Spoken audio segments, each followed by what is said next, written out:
Hello everyone, Radhe Radhe, नमस्ते, प्रणाम and good morning. कैसे हो आप लोग? आई होप कि बहुत ही अच्छे होंगे, स्वस्थ होंगे, मस्त होंगे।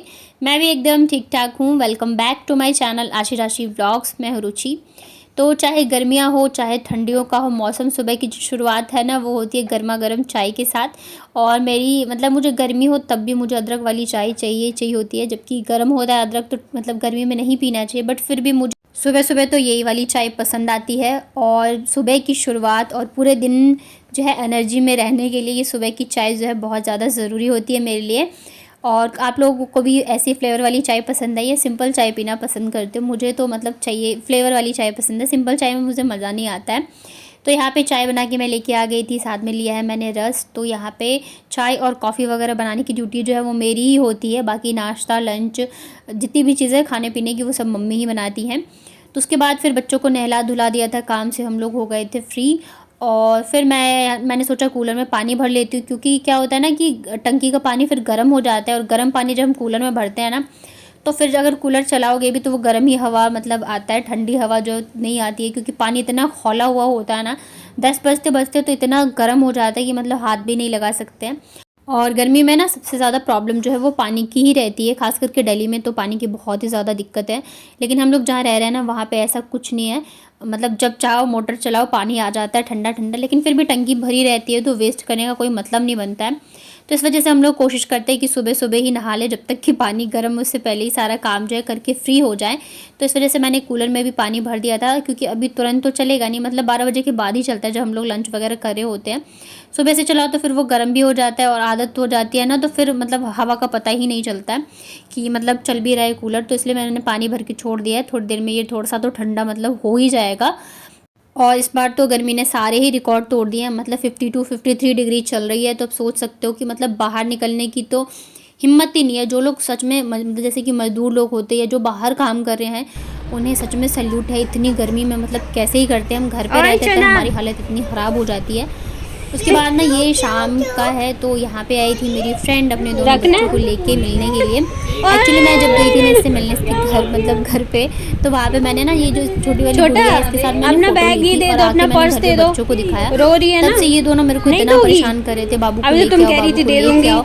तो फिर मैंने उसको बोला तो आज देखो लेके भी आ गई थी। और ये जो दो पर्स है ना ये लेके आई थी दोनों, मेरी दोनों बेटियों के लिए।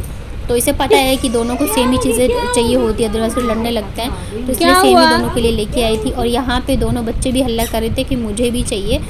तो थोड़ी देर बैठे, आधे से 1 घंटे ही बैठी। उसके बाद फिर वो चली गई थी, क्योंकि ज़्यादा देर पॉसिबल नहीं होता है। उसे भी घर के काम होते हैं, हज़ार चीज़ें होती हैं। पहले का टाइम ऐसे होता था, जब हमारी शादी नहीं हुई, हम पूरे पूरे दिन बैठे रहते थे, बातें करते रहते, एक दूसरे के घर पे रहते थे, घूम लेते थे, सारी चीज़ें कर लेते थे। लेकिन आज के टाइम में बहुत सारी चीज़ें हो गई है, बहुत सारी जिम्मेदारियां हैं। अभी मैं फ्री हूँ तो उसके छोटे छोटे बच्चे, फ्री इन द सेंस कि चलो मैं मम्मी के घर पे तो मैं बच्चों को छोड़ के कहीं भी जा सकती हूँ, थोड़ा बहुत तो मैं घूम ही सकती हूँ। लेकिन अभी इसके बच्चे बहुत ज़्यादा छोटे छोटे हैं और बच्चों के साथ कहीं भी जाना बहुत ज़्यादा मुश्किल हो जाता है। तो ये तो अच्छा है कि ये मिलने के लिए आ गई। और इतने देर में ना हम लोग कुछ भी बात नहीं कर पाए, क्योंकि बच्चे हैं, जाहिर सी बात है। तो बच्चों को ही देखते रहो, क्या करें क्या नहीं करें, इधर उधर की बातें बस यही चलती रहती है। तो ये कह रही थी कि मिलने के लिए, वापस आने के लिए। मैंने कहा अब घर पे नहीं मिलूँगी, कहीं बाहर ले चलो घुमाने तो अच्छी बात है। तो वही हम लोगों की बातें हो रही थी। और बाबू के साथ बहुत बच्चे इतने ज़्यादा खुश हो गए ना, बच्चे तो बच्चे के साथ ही इंजॉय करते हैं। और ये यहाँ पे दे रही थी पैसे बच्चों के लिए। तो मैंने कहा नहीं, मैं बिल्कुल भी नहीं लूँगी, क्योंकि चॉकलेट और पर्स वगैरह वो लेके ही आई थी, स्लिंग वगैरह। और पैसे मैंने कहा मैं वापस जब आएगी ना तब कुछ लेके आ जाना, लेकिन ये पैसों वैसों वाला चक्कर मुझे नहीं चाहिए। तो फिर बड़ी मुश्किल से इसको मनाया। और सच में मन नहीं कर रहा था कि जाने दूँ, क्योंकि इतनी देर में 1 घंटे में तो बिल्कुल ही नहीं पता चलता है कुछ भी। लेकिन क्या करें, अभी उसको भी वो ससुराल से आई थी, तो जाहिर सी बात है, शादी से पहले की बात अलग होती है, मायके में आप होते तब की बात अलग होती है। लेकिन जब ससुराल में होते हो तो फिर आपको उसी हिसाब से चलना पड़ता है। बट इसके हस्बैंड अच्छे हैं कि मिलाने के लिए लेके आ गए, अदरवाइज़ फिर हम मिल भी नहीं पाते। मिलने तो मैं गई थी, लेकिन अच्छे से बात नहीं हो पाई थी। बात तो खैर यहाँ भी नहीं हो पाई, बस ऐसे ही टाइम निकल गया। तो उसके बाद चली गई थी ये। और यहाँ पे ना मम्मी ने वापस से मुझे एक चूड़ी निकाल के दी। ये ना मेरी मौसी ने दिया था, अभी मौसी भी आई थी मेरी, तो वो लेके आई थी मेरे लिए। और ये वाली चूड़ी ना मम्मी ने कहीं रख दिया था, उनको मिल ही नहीं रहा था। बस मुझे बार बार बोल रही थी कि मौसी भी देके गई थी, देके गई थी। तो ये फिर खुद ही मैंने ढूंढा, और ये बहुत ही प्यारा सा रानी कलर का बहुत ही सुंदर सी चूड़ी है ये। लेकिन मम्मी ने ना इसे ऐसे ही मतलब होता है ना कागज़ में लपेट के रख दिया था तो ये डब्बे में तो निकाल दिया होगा उन्होंने किसी उससे, तो इस वजह से क्या है ना मतलब गंदी सी हो गई थी, थोड़ी सी धूल सी लग गई थी, तो फिर मैंने इसको साफ़ किया। बट बहुत ही प्यारा सा लग रहा है। अभी टोटल मेरे पास 4 सेट चूड़ियाँ हो गई है, जो कि मतलब मैंने ख़रीदी नहीं है, मैंने आप लोगों के साथ शेयर करी थी ना वो 3 और 1, ये देखो टोटल 4 सेट हो गई है चूड़ियाँ। उसके बाद ना ये शाम का है, जब भाई आया था तो उसे मैं गेट खोलने गई थी नीचे, मतलब वो आ जाते 7 साढ़े 7 तक, तो मतलब आ ही जाते हैं। बच्चे बड़े खुश हो जाते हैं, थोड़ा सा भी लेट होता है ना तो फिर पूछने लग जाएंगे मामा कब आएंगे, मामा कब आएंगे। तो ये देखो आ गया है मेरा भाई। और आप लोग ना मायके के रूम टूर के लिए कह रहे हो, तो मैं बहुत जल्द करवाऊँगी, बस थोड़ा सा वेट करो और मैं सारी चीज़ें आप लोगों के साथ शेयर करूँगी। फ़िलहाल मैं थोड़ा सा दिखा देती हूँ। तो ये ना नीचे वाला पोर्शन है, पहले यहाँ पे किराएदार रहते थे, अभी खाली करवा दिया हम लोगों ने, और बस ऐसे ही है ये पड़ा हुआ। थोड़ा सा करवाना है, मतलब होता है ना कि तो टूट फूट हो रखी है तो सारी चीज़ें ठीक करवानी है, तो इस वजह से ये ऐसे ही है। चलिए चलते हैं ऊपर, और आगे का जो व्लॉग है ना तो प्लीज़ जो नॉनवेज वगैरह नहीं खाते वो मत देखिए, क्योंकि मैं आगे जो है जो बिहारी स्टाइल फ़िश करी होती है ना सरसों वाली, उसकी रेसिपी शेयर करने वाली हूँ। तो जो नहीं खाते नॉनवेज प्लीज़ आप वीडियो को स्किप कर दीजिए, या आप दूसरे मेरे व्लॉग्स देख सकते हैं। जो खाते हैं और जिन्हें बिहारी स्टाइल फ़िश करी की रेसिपी चाहिए वो देख सकते हो। तो यहाँ पे मैं उसी की करी थी तैयारी। अभी भाई आया था ना तो वो उधर से लेके आया था। तो यहाँ पे देखिए टमाटर है, और ये मसाला है सरसों और जीरा है, लहसुन है, हरी मिर्च है, और मिक्सर जार में मैंने प्याज रखा हुआ है। तो सारे मसाले जो है मैं यहाँ पे पीस ले रही हूँ। गर्मी इतनी ज़्यादा है ना भयंकर वाली की, सच में मतलब हिम्मत नहीं होती है किचन में खड़े होने की। वैसे तो मैं किचन में नहीं बनाऊँगी, बाहर ही बनता है, किचन में नॉनवेज वगैरह नहीं बनता है। अगर जब भी कभी भी बनता है तो बाहर ही मतलब बनाते, या तो ये वाला जो रूम है ना भाई का, तो इसमें बना लेती थी। लेकिन मैंने सोचा इतनी ज़्यादा गर्मी है तो मैं रूम में नहीं बनाऊँगी, इससे अच्छा बाहर ही बना लूँ तो ज़्यादा अच्छा है। तो यहाँ पे सारी चीज़ें जो है मैंने पीस ली है। वैसे तो आप चाहो तो सारी चीज़ें एक साथ भी पीस सकते हो, लेकिन यहाँ पे मैंने सब अलग अलग पीसा था। मतलब प्याज अलग, और जो सरसों और जीरा लहसुन और हरी मिर्च, उसको टमाटर के साथ मैंने अलग पीस लिया था। तो ये देखो ये रहा प्याज का पेस्ट, और इसमें जो बाकी के मसाले बच गए थे ना तो उसको भी मैंने एकदम बारीक सा पीस लिया है। और ये सरसों वाली मछली की रेसिपी बहुत ज़्यादा टेस्टी होती है, जो नॉनवेज खाता है अब एक बार ट्राई करना। तो यहाँ पे ना मैंने नमक और हल्दी के साथ फ़िश को डीप फ्राई कर लिया है। एकदम अच्छे से फ्राई करना है जब तक ये क्रिस्पी ना हो जाए तब तक। और यहाँ पे मैं बरामदे मतलब छत पे बैठ के बना रही थी, ताकि थोड़ी सी हवा भी आए। और फ़िश में क्या होता है ना थोड़ी ज़्यादा मतलब स्मेल वगैरह भी आती है, तो इस वजह से भी मैं ये बना रही थी। भाई को बहुत ज़्यादा पसंद है, मतलब उसे नॉनवेज खाना पसंद है। मुझे अब इतना ज़्यादा नहीं रहता है, मतलब मैं ये भी नहीं कहूँगी कि मैं बिल्कुल ही नहीं खाती हूँ या मैंने छोड़ दिया, नहीं मैं खाती हूँ। बट मतलब एक होता है ना बहुत ज़्यादा आपको पसंद हो, तब वो नहीं रह गया बहुत ही, मतलब ठीक है खा लिया वैसा है। बट उसे पसंद है और ऐसे बनता नहीं है, मैं आती हूँ तब भी मतलब बना देती हूँ मैं। तो इस वजह से मैंने कहा चलो मैं बना के उसको खिलाती हूँ, और उसे पसंद भी बहुत ही ज़्यादा आई थी। तो यहाँ पे देखिए सारी फ़िश को मैंने अच्छे से डीप फ्राई कर लिया है।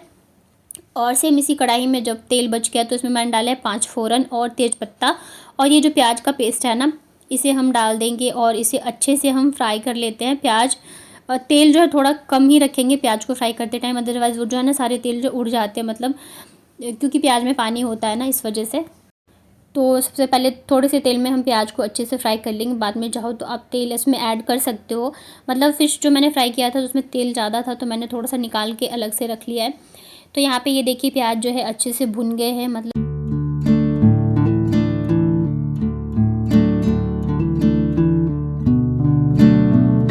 और इधर जो सरसों का मसाला पीसा था ना उसमें हल्दी और धनिया पाउडर ऐड करेंगे, बाकी कुछ भी हम मसाले ऐड नहीं करेंगे।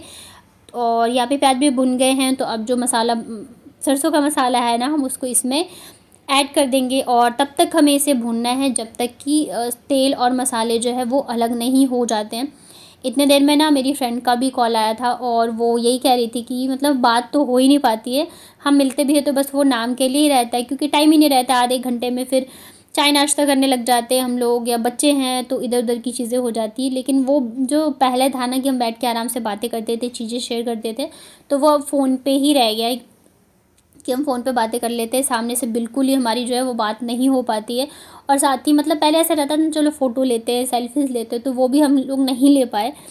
तो मतलब बड़ा ही अफ़सोस हो रहा था कि इतने दिनों बाद मिले भी, लेकिन एक भी फ़ोटो तक नहीं ले पाए हम लोग। मतलब ध्यान ही नहीं रहा, मतलब जितना टाइम मिला ना अपने में बातें इधर-उधर की चीज़ें जो होती है ना, तो हम लोग ले ही नहीं पाए। तो हमने कहा चलो कोई बात नहीं है, फ़ोन पे ही बातें कर लिया करेंगे। ये रहता है एक दूसरे को देख लिया, बस इतनी सी तसल्ली रहती है, बाकी और कुछ नहीं। और यहाँ पे मैंने मसाले जो है ना, प्याज के मसाले में जो सरसों का मसाला था उसे ऐड कर दिया है।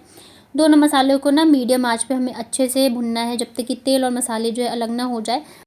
तो मसाले जब भुन जाएंगे तब इसमें हम डाल देंगे ग्रेवी, और ग्रेवी में जब अच्छे से उबाल आ जाएगा तो हमने जो फ़िश को फ्राई करके रखा है ना, उसे हम डाल देंगे इस ग्रेवी में और उबाल आने देंगे। ढकना नहीं है इसे, नॉर्मल मीडियम आंच पे ही हम थोड़ी देर के लिए उबलने देंगे, ताकि जो मसाला है ना वो अच्छे से फ़िश के अंदर आ जाए। और नमक ना मैंने इसमें पहले ही डाल दिया था, जब मैंने ग्रेवी डाला था तो वो मैं दिखाना भूल गई। तो नमक आप अपने टेस्ट के हिसाब से डाल सकते हो।